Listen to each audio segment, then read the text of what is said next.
Welcome back to Daytime Ottawa. Rogers has been working tirelessly to make sure Canadians stay connected, and it's more important than it ever has been. Here to give us an update on how much work they've been doing behind the scenes, I'm joined by Ted Woodhead. He is the president and regional executive team for Eastern Ontario for Rogers Communications. Ted, welcome to the show. Great to have you here, and let's talk about that. Behind the scenes, obviously, you guys have been hard at work, making sure more and more Canadians get connected. Where do we stand right now in Ontario, Eastern Ontario specific? Well, thanks for asking.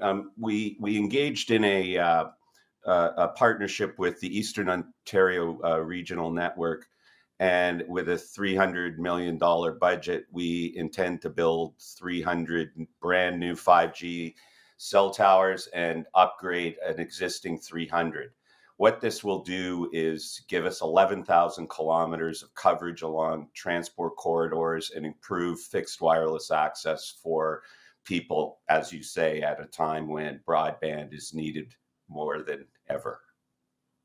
Yeah, you mentioned those partnerships, and I imagined you've got to work with a lot of different facets, right? Governments and communities. How much work has to go into that, Ted? It's mammoth. You have to get towers built, so you need building permits. You have to get federal approvals. In some cases, you have to get provincial utility approvals, and so it's a very large coordinated effort, and it takes a huge team to do it. But we're excited by the opportunity that it's going to give us. What regions are we looking at? What regions are you moving into with that 5G network at this time? We've got um, Carleton Place, Coburg, Kingston, Lindsay, Perth, Peterborough, Picton, and Port Hope, and it'll just keep growing. Just a few months ago, I was out in Carlsbad Springs, and we're putting in fiber to the home there, which generated a great deal of interest in that community.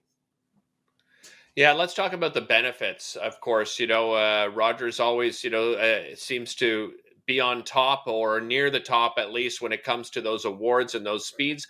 Are we delivering the same speeds to those areas that you would see in any other area? Let's use Ottawa as an example. Yeah, so as I say in the Carlsbad Springs announcement, that's a fully fiber to the home project, and it will have speeds equal to downtown Ottawa, where I'm talking to you from. When it's fixed wireless access, it isn't the full fiber experience, but it still meets the minimum service objective of at least 50 megabits per second down and 10 up. So what this will do from a regional economic impact is that EORN has commissioned a study which shows that with this network infrastructure, it will create 3,000 new jobs over the next 10 years. And it will generate about $420 million in local economic growth, again, according to a study commissioned by EORN. And this 5G connectivity is critical to all communities, big or small, because it's important for our economic competitiveness and diversifying our economy. And it will lead to things like advanced agriculture, intelligent transportation systems, better forest fire protection, and that kind of thing. So it is definitely a large undertaking, and it will have a big impact, and we're very excited to be doing it.